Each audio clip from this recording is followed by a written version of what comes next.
Welcome to the Deep Dive. You're here because you want to get to the heart of big ideas fast. Today, we're looking at something pretty profound. How tough times, real challenges, can actually be pathways to spiritual growth. Yeah, it's a recurring theme, isn't it? We're pulling from a few key places. Romans chapter 5, James chapter 1, and that famous story, Jesus calming the storm. Right. And our goal, our mission for this deep dive, is to really understand how trials aren't just roadblocks, but maybe catalysts, opportunities for your spiritual development using these insights. Let's jump in with Romans 5. Paul says something striking. Glorying in suffering. Now that sounds intense. It does. It's not like being happy about pain, is it? No, not at all. It's about recognizing a purpose within the suffering. Paul lays out this progression. He says suffering produces perseverance. Okay, sticking power, endurance. Exactly. And perseverance, well, it forges character, like metal tested by fire, Proven strength. And then character leads somewhere specific. It leads to hope. And Paul is really clear. This isn't some vague, maybe hope. It's solid, secure. Why? What makes it secure? Because it's rooted in God's love, which he says is poured into our hearts through the Holy Spirit. So for you listening, think about a challenge right now.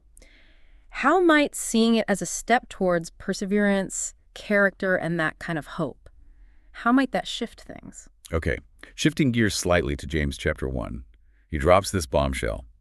Consider it pure joy whenever you face trials. Pure joy.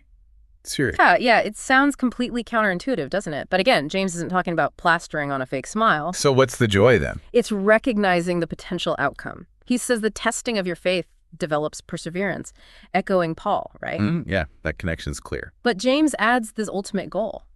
Perseverance needs to finish its work so you become mature and complete, fully developed, not lacking anything. So it's not just about getting through it, but about becoming more whole, more spiritually mature on the other side. Precisely. It's about refinement. So if you're someone who wants deep understanding, maybe embracing these tests helps you understand yourself, your faith, more completely. That links perfectly to the story of Jesus calming the storm. Matthew, Mark, Luke, they all tell it. Right. The setup is classic. Disciples in a boat, a furious storm kicks up. These are seasoned fishermen, mind you, but they're terrified. Hey, Jesus. Fast asleep. Which is just amazing in itself, almost symbolic, yeah. Definitely. Some people see the water as life's chaos, the storm as specific trials. What are the disciples' actions? Well, initially they're doing everything they can think of. Rowing harder, bailing water. It's pure self-reliance, isn't it? Our first instinct, often. Totally. Until they just can't handle it anymore. They wake Jesus up almost accusingly, like, don't you care? And Jesus, he just speaks, peace, be still, and the storm stops. Instantly. But then he turns to them, and that question. Why are you so afraid? Do you still have no faith? That's the heart of it, I think. His power is obvious, but the real point is their lack of trust in him, even with him right there. It forces you to ask, right? When things feel overwhelming, what's my default? Try harder on my own or turn somewhere else. So let's tie these threads together. The suffering in Romans, the trials in James. They're like that storm, aren't they? Yeah. And the disciples' initial panic and self-effort, that didn't calm the waves. No. It was turning to Jesus, that cry for help that marked the shift. It's a picture of what James and Paul are talking about. Trials test faith, force reliance, and can lead to growth. The disciples went from terror to awe. Their faith was small, maybe, but it was redirected. Exactly.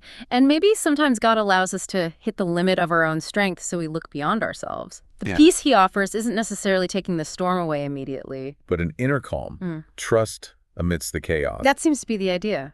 A peace rooted in faith, not circumstances. Remembering how he's been faithful before can build that trust for the current storm. So wrapping this up, the big takeaway seems to be, challenges aren't just things to endure. Viewed through the lens of Romans and James and illustrated by that storm. They become opportunities. When met with faith, with reliance on God, they build that perseverance, that character, that deep hope leading towards real spiritual maturity. They're not just obstacles, they're potential catalysts. Right. Which leaves us with a final thought for you to consider.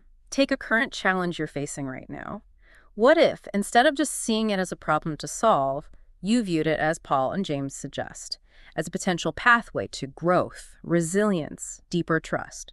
How might that change your perspective, maybe even your next step?